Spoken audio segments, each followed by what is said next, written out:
मान लीजिए आपने 100 रुपये में एक शेयर खरीदा। आपको लगा था कि ये 150 जाएगा, लेकिन अचानक कोई बैड न्यूज़ आने के कारण शेयर टूटकर 80 गया, 60 गया और फिर 40 पर आ जाता है। आपका आधा पैसा साफ हो जाता है। क्या आपके साथ भी ट्रेडिंग करते समय ऐसा हुआ है?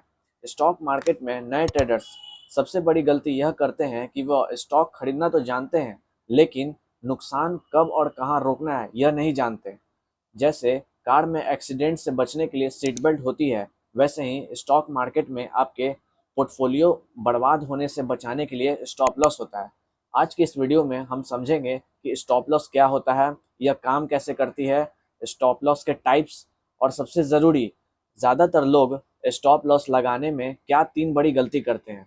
अगर आप बिना स्टॉप लॉस के ट्रेडिंग कर रहे हैं, आप बिना ब्रेक की गाड़ी चला रहे हैं, इसलिए इस वीडियो को अंत तक ज़रूर देखें।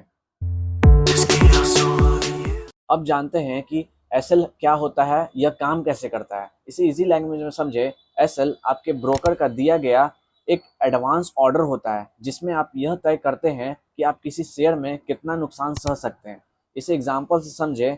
मान लीजिए आपने टाटा मोटर्स का एक शेयर 100 रुपये पर खरीदा। आपका टारगेट 120 का है, लेकिन आपको डर है कि अगर मार्केट गिरा तो बड़ा नुकसान हो सकता है। तो आप अपने ब्रोकर ऐप जैसे ज़रोधा या ग्रो में पहले से ही 95 का स्टॉप लॉस सेट कर देते हैं। अब क्या होगा, अगर शेयर मार्केट नीचे गिरती है और जैसे ही 95 को छुएगी, आपका ब्रोकर खुद पर खुद आपके शेयर को बेचकर आपको बाहर निकाल देगा। यानी आपका नुकसान सिर्फ 5 रुपये प्रति शेयर तक सीमित रहा। आप 80 रुपये या 50 रुपये बड़े नुकसान से बच गए। अब आते हैं स्टॉप लॉस के टाइप पर। जब आप अपने डीमेट अकाउंट में स्टॉप लॉस लगाने जाएंगे तो आपको 3 इंपॉर्टेंट विकल्प मिलेंगे। पहला है स्टॉप लॉस और मार्केट प्राइस। इसमें आप एक ट्रिगर प्राइस डालते हैं। जैसे आपने 95 डाला, जैसे ही स्टॉक की कीमत 95 पहुंचेगी, आपका स्टॉक मार्केट में जो भी प्राइस चल रहा होगा उस पर तुरंत बिक जाएगा।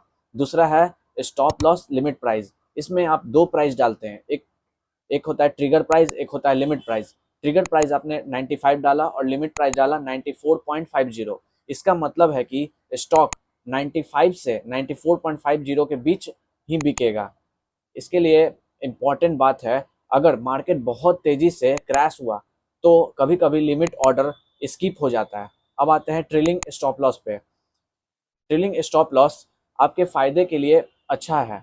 लेकिन मान लीजिए आपने 100 रुपये पर एक कोई स्टॉक खरीदा और आपने ऐसा रखा है 95 पर। अब शेयर बढ़कर 110 पर हो गया, और अगर आप उस स्टॉप लॉस को ट्रिल कर कर 105 पर ले आते हैं तो आपका प्रॉफिट बुक हो जाता है। अगर कोई मार्केट ऊपर भी जाता है तो आपका प्रॉफिट बुक ही होकर कटेगा।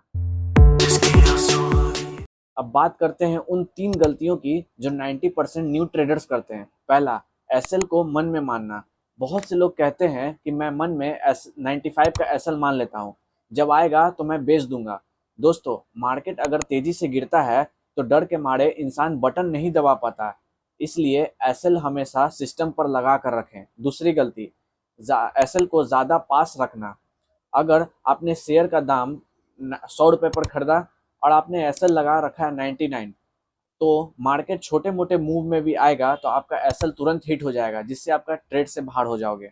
तीसरी गलती, ट्रेड्स के दौरान एसएल को पीछे खिसकाना। जब प्राइस 95 के पास आया तो लोग उम्मीद में एसएल को घटाकर 90 या तो 85 कर देते हैं। यहाँ अनुशासन की कमी है जो बड़े नुकसान का कारण बन सकती है। तो दोस्तों, समरी यह है, स्टॉप लॉस ट्रेड को हारने से नहीं रोकता, लेकिन यह आपको मार्केट से बाहर होने से बचाता है। प्रोफेशनल ट्रेडर बनने से पहले आप यह रूल जरूर फॉलो करें, protect your capital first, profits will follow. अगर आपको यह वीडियो अच्छी लगी हो, समझ में आया हो, हेल्पफुल लगा हो, तो इस वीडियो को लाइक करें, दोस्तों के साथ शेयर करें। मिलते हैं अगले वीडियो में, तब तक के लिए गुड बाय, बी सेफ।